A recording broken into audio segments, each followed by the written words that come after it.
बिस्मिल्लाहिर्रहमानिर्रहीम, अस्सलाम वालेकुम। Welcome back to the channel. I hope आप सब खैरियत से होंगे, जहाँ भी रहें आबाद रहें, हंसते मुस्कुराते रहें। नौशा इन किचन में आज मैं आपसे शेयर करूंगी मेरी फैमिली का मोस्ट फेवरेट मटर पुलाव की रेसिपी, जिसे हम बहुत ही कम मसालों के साथ बनाकर तैयार करेंगे और ये बहुत ही लजीज बनकर तैयार होता है। तो जैसा कि रमज़ान शरीफ आने वाला है तो अफ्तार के बाद कुछ लाइट सा खाने को दिल करता है, और जब भी आपका दिल करे कुछ लाइट खाने को तो आप वेजिटेबल पुलाव या फिर मटर पुलाव को ट्राई करें। इंशाल्लाह आपको बहुत पसंद आएगा। तो बेहद लजीज मज़ेदार मटर पुलाव बनाने के लिए सबसे पहले तो यहाँ पे हम चावल भिगो के रखेंगे, जो कि सबसे अहम काम है। तो यहाँ पे हमने ले लिए हैं जी बासमती राइस, 2 गिलास यहाँ पे मैंने लिए हैं। सबसे पहले इनको अच्छे तरीके से वॉश कर लेंगे। ये जो आपको वाइट पानी इसमें नज़र आ रहा है, इसे बिल्कुल साफ़ होना चाहिए। इससे क्या होता है कि चावल जो हैं वो बहुत ही टेस्टी बनकर तैयार होते हैं। तो चावलों को वॉश करने के बाद 20 मिनट के लिए भिगो के रखेंगे। तो यहाँ पे हमने कढ़ाई में ले लिया है जी घी, हाफ कप घी लेंगे। घी में चावल जो हैं वो बहुत ही टेस्टी बनकर तैयार होते हैं। घी जब गर्म हो जाएगा तो इसमें ऐड कर देंगे एक मीडियम साइज़ का प्याज, बिल्कुल बारीक चॉप किया हुआ।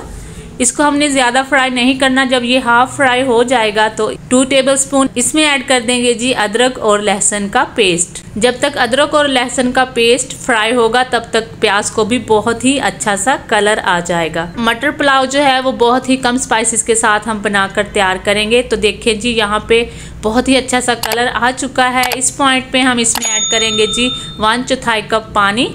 1 मिनट तक प्याज को इसमें कुक करेंगे। इससे क्या होगा, प्याज का अच्छा सा कलर निकल आएगा और चावलों को बहुत ही खूबसूरत सा कलर आएगा। 2 मीडियम साइज़ के टमाटर इसमें कट किए हुए ऐड करेंगे और इसमें शामिल करेंगे कुछ स्पाइसेस।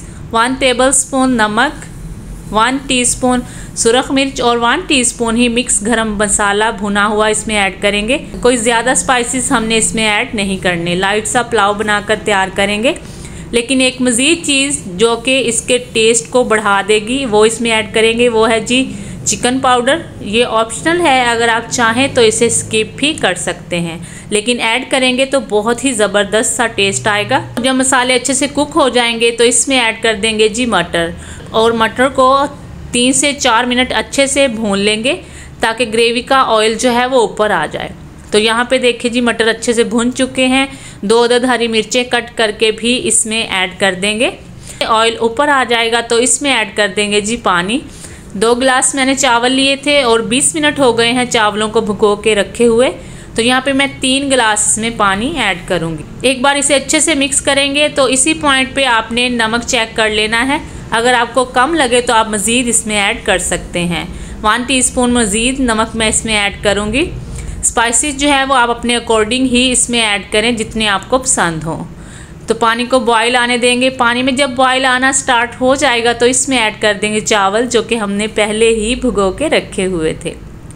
एक बार इसे अच्छे तरीके से मिक्स कर लेंगे और इसे पकने के लिए छोड़ देंगे। इस पॉइंट पे एक बात का आपने ख़ास ख्याल रखना है कि फ्लेम को आपने हाई रखना है और इसमें चम्मच को आपने ज़्यादा नहीं चलाना।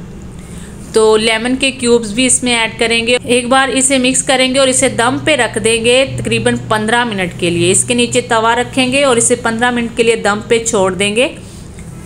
तो 15 मिनट के बाद हमने क्या करना है कि फ्लेम को ऑफ कर देंगे, लेकिन दम को हमने नहीं खोलना। 5 मिनट का इसे रेस्ट ज़रूर देंगे। तो देखें जी माशाल्लाह से बहुत ही ज़बरदस्त और खिला खिला मटर पुलाव जो है वो रेडी हो चुका है। रेस्ट देने से क्या होता है कि चावल जो हैं वो बिल्कुल अलग और खिले खिले बनकर तैयार होते हैं।